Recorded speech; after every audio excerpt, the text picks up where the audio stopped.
আমরা যারা রাজনীতির খোঁজ খবর রাখি, রাজনীতি বিশ্লেষণ করার চেষ্টা করি, তারা এটা অনুমান করতে পারছিলাম যে বেগম খালেদা জিয়া যখন এত বেশি অসুস্থ হয়ে পড়েছেন, তখন তার সন্তান জনাব তারেক রহমান কেন দেশে আসছেন না এখনো, সেটা নিয়ে নানা রকম সমালোচনা চলবে এবং সেই সমালোচনার সীমা মাঝে মাঝে ইত্রামির পর্যায়ে যাবে, সেটা প্রেডিক্ট করেছিলাম এবং তাই হয়েছে। একটা কথা একটু বলে রাখা ভালো, জনাব তারেক রহমান কেন দেশে আসছেন না, এটা একটা গুরুত্বপূর্ণ রাজনৈতিক প্রশ্ন। এই প্রশ্ন নিয়ে আলোচনা বিতর্ক চলতেই পারে। আমি নিজে বহু জায়গায় বহুবার এই প্রশ্ন ফেস করেছি, আমি কি মনে করি, আমার বিশ্লেষণ কি বলে। এমনকি টিভি টক শোতে আমাকে জিজ্ঞেস করা হয়েছে আমি কি মনে করি, তার কি আসা উচিত কিনা। সো এটা খুবই খুবই ভাইটাল একটা প্রশ্ন।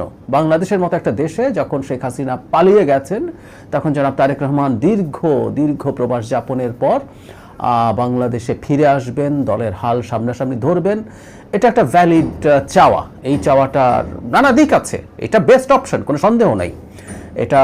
কিন্তু তিনি আশাটা নিয়ে আসলে কি সমস্যা আছে বা তিনি কিভাবে দেখছেন, দল কিভাবে দেখছে, এগুলোরও পাল্টাপাল্টি কথা আছে এবং আমি স্বীকার করতে প্রস্তুত আছি এই ক্ষেত্রে অনেক সময় খুব স্পষ্ট না জবাবগুলো, এক ধরনের অস্পষ্টতা আছে।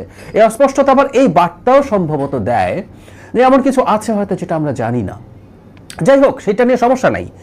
এখন বেগম খালেদা জিয়া যখন অসুস্থ হয়েছেন, তখন বেশ কিছু মানুষ এবং খুব স্পষ্টভাবে জামাতের সাথে অ্যালাইন্ড লোকজন, জামাতের সাথে অ্যালাইন্ড পেজ, ব্যক্তি, এটা নিয়ে নানা যে বাজে কথা বলা শুরু করেছেন। বলছিলাম এগুলো ন্যূনতম সভ্যতাও মেনটেন করেন, এগুলো ইত্রামির পর্যায়ে গেছে। মানে তারেক রহমান কত খারাপ যে তিনি তার মায়ের এই মরণাপন্ন অবস্থায়ও দেশে ফিরছে না। মানে এই হচ্ছে, সব নাকি ঠিকঠাক আছে, তারপর আসছেন না। সব ঠিকঠাক আছে কি নেই এটা তারেক রহমানের চাইতে কেউ ভালো জানেন না। আর এই কথাটা বলে রাখা ভালো যে মায়ের চেয়ে মাসির দরদ বেশি, মানে আমরা কথ্য কথা বলি, সেটা দেখতে পাচ্ছিলাম। পরিস্থিতি এমনই দাঁড়ালো, জনাব তারেক রহমান একটা স্ট্যাটাস দিয়েছেন যেখানে তিনি তার মায়ের প্রতি সকলের সহানুভূতি, সকলের দোয়াকে ধন্যবাদ বা কৃতজ্ঞতা জানিয়েছেন। বিদেশি অনেক দেশ সাহায্য করতে প্রস্তুত আছে, অন্যান্য দেশ, সেটার কথা বলেছেন। এবং তার বিদেশে থাকা বা এখনই ফিরে আসা, মুহূর্তেই চলে আসা কেন সম্ভব হচ্ছে না, সেটা নিয়েও কিছুটা কথা বলতে বাধ্য হয়েছেন। আমি তার বক্তব্যটা একটু পড়ি। তিনি বলছেন, এমন সংকটকালে মায়ের স্নেহ পাওয়ার তীব্র আকাঙ্ক্ষা যে কোনো সন্তানের মতো আমারও রয়েছে, কিন্তু অন্য আর সকলের মতো এটা বাস্তবায়নের ক্ষেত্রে আমার একক সিদ্ধান্ত গ্রহণের সুযোগ অবারিত ও একক নিয়ন্ত্রণাধীন নয়। স্পর্শকাতর এই বিষয়টি বিস্তারিত বর্ণনার অবকাশও সীমিত। রাজনৈতিক বাস্তবতার এই পরিস্থিতি প্রত্যাশিত পর্যায়ে উপনীত হওয়া মাত্রই স্বদেশ প্রত্যাবর্তনে আমার সুদীর্ঘ উদ্বিগ্ন প্রতীক্ষার অবসান ঘটবে বলেই আমাদের পরিবার আশাবাদী।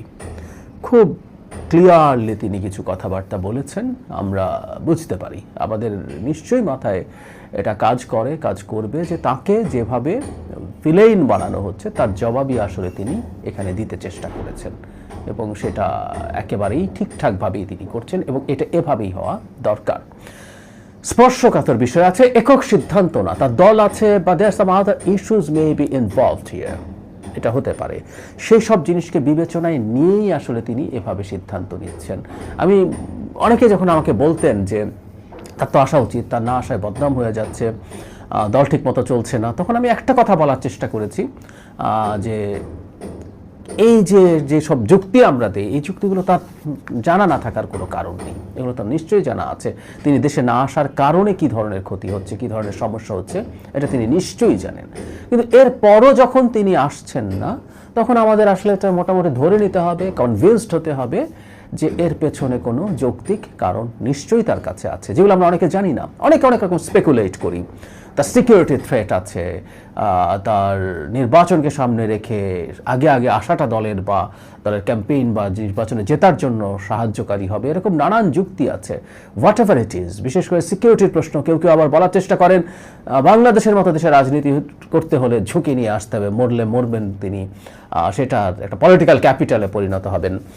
এমনি আমি জানি না এরকম কোনো পরিস্থিতি আছে কিনা, কিন্তু আমি বলি যেন তারেক রহমানকে যদি দুনিয়া থেকে সরিয়ে দেওয়া যায়, বাংলাদেশ খুব দীর্ঘ সময়ের জন্য একটা অস্থির পরিস্থিতির মধ্যে ঢুকে যাবে ফর শিওর।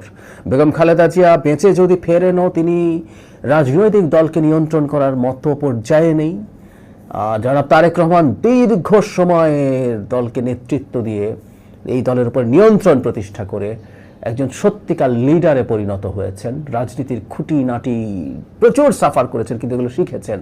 তার জায়গায় অনেকে বলতে পারেন তার স্ত্রী কন্যারা আছেন, না, এই দলকে আসলে লিড করার মতো ম্যাচিউরিটি বা সেই পলিটিক্যাল লার্নিং তাদের এখনো হয়ে উঠেছে বলে আমি মনে করি না। ফলে জনাব তারেক রহমান যদি না থাকেন, বাংলাদেশ অত্যন্ত বড় একটা অনিশ্চয়তার মধ্যে ঢুকে যাবে। তখন এই যে যাবতীয় খেলা খেলছে অনেকে, সেই খেলাগুলো খেলতে অনেক বেশি সহজ হবে।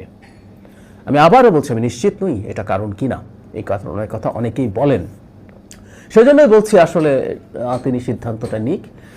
মায়ের কাছে থাকা, মায়ের স্পর্শ পাওয়া, মাকে স্পর্শ করার ইচ্ছে জনাব তারেক রহমানের চাইতে আর বেশি কারণেই। মায়ের চেয়ে মাসির দরদের বেশি দরকার নেই।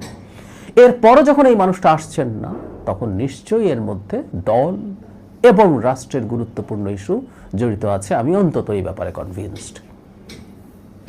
সেটা যদি হয়ে থাকে, বরং তার কষ্টটা আমরা যেন অনুভব করি। তার মা, আমি গতকালও একটা ভিডিও দিয়েছিলাম, আমার পুরনো একটা ভিডিও যোগ করে, যে দেশে গণতন্ত্রের জন্য, দেশের স্বার্থের জন্য তিনি যেভাবে লড়াই করেছেন, নিজের জীবনের ঝুঁকি নিয়েছেন, জীবনের আয়ু কমিয়ে দিয়েছেন, ঠিক একইভাবে জনাব তারেক রহমানও তার এই সময়ে, এটুকু আমরা বুঝতে কোনো রকম কোনো দ্বিধা নেই যে তার মন চাইছে মুহূর্তে চলে আসুন, কিন্তু তিনি নিজকে রেস্ট্রিক্ট করছেন। সেটা দল এবং বিএনপির ভালো, বিএনপির ভালো মানে কিন্তু বাংলাদেশেরও ভালো। আমরা বাংলাদেশে একটা মধ্যপন্থী গণতান্ত্রিক দল এই মুহূর্তে এত বড়, এটা আছে, এটার সাথে মানুষের ভবিষ্যৎ জড়িয়ে গেছে, এর অনেক স্খলন আছে, অনেক সমস্যা আছে, একে চাপ দিয়ে ট্র্যাকে রাখতে হবে আমাদের ভবিষ্যতেও, এটাও মানি, কিন্তু এটাই আমাদের শেষ আসার জায়গা এখন। সুতরাং যারা তারেক রহমান যা করছেন, আমরা তার এই সিদ্ধান্তের প্রতি আমাদের সমর্থন জানাবো, এবং নোংরামি ইত্রামিগুলো যারা করে তাদেরকে সেই ব্যাপারে আমাদের ধিক্কার এবং ঘৃণা জানিয়ে যাব।